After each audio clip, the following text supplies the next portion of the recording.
अंजली दमानिया ताई, आपण 24 तासाच्या आत मागणी करत आहात की राज्याचे उपमुख्यमंत्री अजितदादा यांनी राजीनामा द्यावा। अंजली ताई, अंजली ताई, अंजली ताई, तुम्ही जो 24 तासामध्ये कथाकथित जे काही तुमच्याकडे काही पेपर्स आहेत अशानुसार मागणी करत आहात, तर माझं तुम्हाला सांगणं आहे की अंजलीताई, आपण तातडीने 24 तासाच्या आत कोर्टामध्ये दाखल करावे।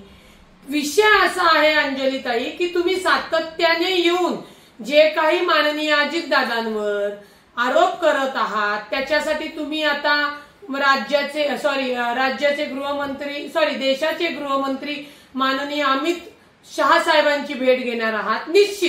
निश्चित तुम्ही अमित साहेबांची, शहा साहेबांची भेट लोकशाहीच्या माध्यमातून घेऊ शकतात, परंतु कारवाई जी काही होणार आहे ही मेहरबान कोर्टाचे जे पुरावे तुम्ही तिथे दाखवताय त्याच्यानुसारच।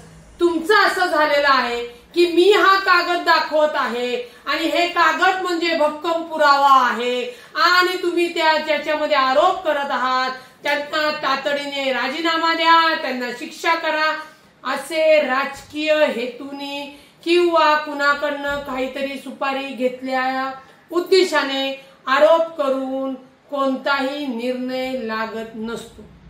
अंजलीताई, मी पुन्हा एकदा तुम्हाला सांगते, माध्यमांसमोर तुम्ही आर्ग्युमेंट करण्यापेक्षा तुम्ही हे तुमच्याकडनं जे तुम्हाला वाटतात बक्कळ पुरावे आहेत हे घेऊन तुम्ही कोर्टामध्ये दाखल करू शकता, परंतु तुम्ही माननीय अजितदादांचा सातत्याने जो राजीनामा मागत आहात तर तो राजीनामा देण्याचं बंधन हे ना राज्य सरकारवर आहे ना माननीय अजितदादांवर आहे।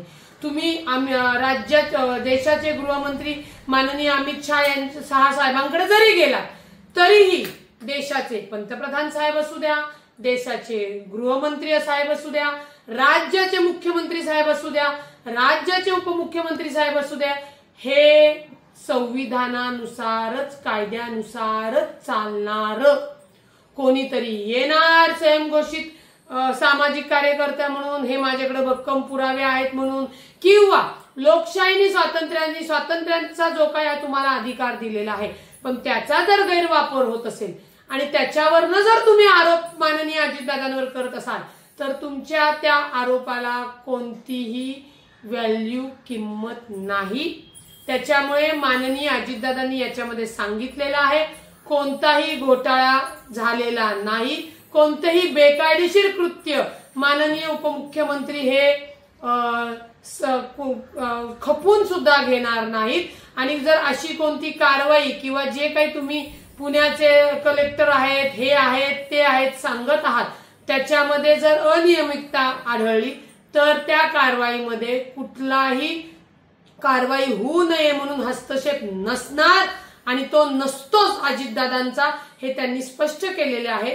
त्यामुळे आपण अंजलीताई जी काय मागणी करत आहात ती मागणी मला वाटतं उलट तुम्हीच 24 तासाच्या आत कोर्टामध्ये धाव घ्यावी आणि तुमच्याकडे तुम्ही केलेले आरोप हे पुराव्यानिशी सांगावे, तरच तुम्हाला अधिकार आहे।